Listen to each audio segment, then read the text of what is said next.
ദൈവത്തിൻ്റെ പരിശുദ്ധമായ നാമം മഹത്വപ്പെടുമാറാകട്ടെ. ദൈനംദിന അപ്പം എന്ന അനുദിന വചനചിന്തയിലേക്ക് ഏവർക്കും സ്വാഗതം. ഇന്ന് വചനം ജഡമായി എന്ന വിഷയത്തെ ആസ്പദമാക്കി ചില കാര്യങ്ങളെ നമുക്ക് ചിന്തിക്കാം. അതിനാധാരമായ ഒരു വാക്യം വായിക്കാം. യോഹന്നാൻ 1:14 വചനം ജഡമായി തീർന്നു, കൃപയും സത്യവും നിറഞ്ഞവനായി നമ്മുടെ ഇടയിൽ പാർത്തു. ദൈനംദിന അപ്പത്തിന്റെ ഓരോ വരിക്കാർക്കും ഞാൻ എൻ്റെ സ്നേഹപൂർവമായ ക്രിസ്മസ് ആശംസകൾ വളരെ സന്തോഷപൂർവ്വം നേരുന്നു. ഈ ക്രിസ്മസ് ദിനത്തിൽ ദൈവത്തിന്റെ സാന്നിധ്യവും അവന്റെ ദൈവിക സന്തോഷവും നിങ്ങളുടെ ഹൃദയത്തിലും വീടുകളിലും നിറയട്ടെ. ഇന്ന് നമുക്ക് വേണ്ടി ജനിച്ച ശിശുവായ യേശുക്രിസ്തു ആരാണ്? അവൻ തികഞ്ഞ ഏകദൈവമാണ്. അവൻ പൂർണ്ണമായും ദൈവമാണ്. അതേസമയം അവൻ പൂർണ്ണ മനുഷ്യനുമായിരുന്നു. പിതാവായ ദൈവത്തിന് തുല്യനായവൻ സ്വയം താഴ്ത്തി വേഷത്തിൽ മനുഷ്യരൂപമായി. ഫിലിപ്പിയർ 2:6-7 നാം ഇപ്രകാരം വായിക്കുന്നു: അവൻ ദൈവരൂപത്തിലിരിക്കെ ദൈവത്തോടുള്ള സമത്വം മുറുകെ പിടിച്ചു കൊള്ളണം എന്ന് വിചാരിക്കാതെ ദാസരൂപമെടുത്ത് മനുഷ്യ സാദൃശ്യത്തിലായി. തന്നെ താൻ ഒഴിച്ച് വേഷത്തിൽ മനുഷ്യനായി വിളങ്ങി. തന്നെ താൻ താഴ്ത്തി മരണത്തോളം, ക്രൂശിലെ മരണത്തോളം തന്നെ അനുസരണമുള്ളവനായി തീർന്നു എന്ന് അപ്പോസ്തലനായ യോഹന്നാൻ 1:1-14 ഇപ്രകാരം പറയുന്നു: ആദിയിൽ വചനമുണ്ടായിരുന്നു, വചനം ദൈവത്തോടു കൂടെയായിരുന്നു, വചനം ദൈവമായിരുന്നു എന്നും വചനം ജഡമായി നമ്മുടെ ഇടയിൽ വസിച്ചു എന്നും. കർത്താവായ യേശുക്രിസ്തുവിനെ കുറിച്ചുള്ള 2 സത്യങ്ങൾ നാം പൂർണ്ണമായി മനസ്സിലാക്കുകയും അംഗീകരിക്കുകയും വിശ്വസിക്കുകയും വേണം. ഒന്നാമതായി, അവൻ ദൈവമാണ്. രണ്ടാമതായി, അവൻ ജഡമായി തീർന്ന വചനമാണ്. ഈ 2 സത്യങ്ങളും ഒരു പക്ഷിയുടെ 2 ചിറകുകൾ പോലെയാണ്.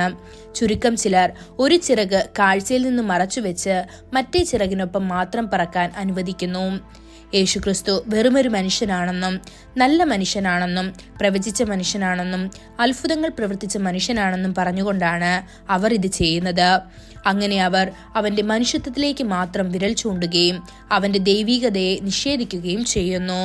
അവന്റെ മാനവികതയെക്കുറിച്ച് സംസാരിക്കാതെ അവന്റെ ദൈവികതയെക്കുറിച്ച് മാത്രം സംസാരിക്കുന്ന മറ്റു ചിലരുമുണ്ട്.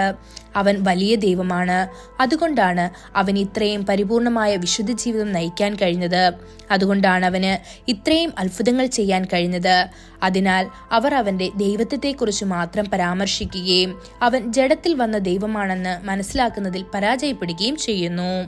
ആദ്യത്തെ ആദാമിനെ സൃഷ്ടിക്കാൻ ദൈവം ആഗ്രഹിച്ചപ്പോൾ അവൻ പറഞ്ഞു, നമുക്ക് നമ്മുടെ ഛായയിലും നമ്മുടെ സാദൃശ്യത്തിലും ഒരു മനുഷ്യനെ ഉണ്ടാക്കാം. എന്നാൽ രണ്ടാം ആദാമായ യേശുക്രിസ്തുവിനെ ഈ ലോകത്തിലേക്ക് അയക്കാൻ അവൻ ആഗ്രഹിച്ചപ്പോൾ അവൻ അവനെ ദൈവത്തിന്റെ ഛായയിലും സാദൃശ്യത്തിലും മാത്രമല്ല ഒരു പൂർണ്ണ മനുഷ്യനായും അയച്ചു. അങ്ങനെ അവൻ തികഞ്ഞ അർത്ഥത്തിൽ ദൈവവും മനുഷ്യനുമായിരുന്നു. ആദ്യത്തെ ആദാം പാപത്തിൽ വീണു. രണ്ടാം ആദാം പാപത്തിന്റെ മേൽ വിജയം വരിക്കാൻ പാപയാഗമായി സ്വയം സമർപ്പിച്ചു. ആദ്യത്തെ ആദാം സാത്താന്റെ അടിമയായി. എന്നാൽ രണ്ടാമത്തെ ആദാം സാത്താന്റെ തല തകർത്തു. അവന്റെ മേൽ നമുക്ക് വിജയം നൽകി. അപ്പോസ്തലനായ പൗലോസ് എഴുതുന്നു: ആദാമിൽ എല്ലാവരും മരിക്കുന്നത് പോലെ ക്രിസ്തുവിൽ എല്ലാവരും ജീവിക്കപ്പെടും.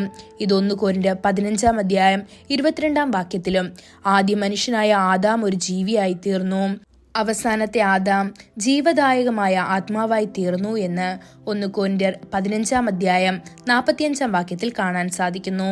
ദൈവമക്കളെ, ക്രിസ്തു പൂർണ്ണ മനുഷ്യനായും പൂർണ്ണ ദൈവമായും ജനിച്ചുവെന്നത് നമുക്ക് എത്ര വലിയ അനുഗ്രഹമാണ്.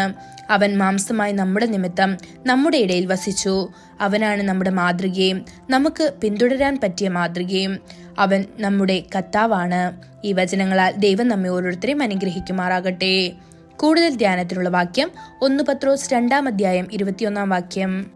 അതിനായിട്ടല്ലോ നിങ്ങളെ വിളിച്ചിരിക്കുന്നത്. ക്രിസ്തുവും നിങ്ങൾക്ക് വേണ്ടി കഷ്ടം അനുഭവിച്ചു. നിങ്ങൾ അവന്റെ കാൽച്ചുവട് പിന്തുടരുവാൻ ഒരു മാതൃക വെച്ചേച്ചു പോയിരിക്കുന്നു. ഇന്നത്തെ ബൈബിൾ വായന: രാവിലെ സെഫന്യാവ് 1, 2, 3 അധ്യായങ്ങൾ. വൈകുന്നേരം വെളിപ്പാട് 16 അധ്യായം. ആമേൻ.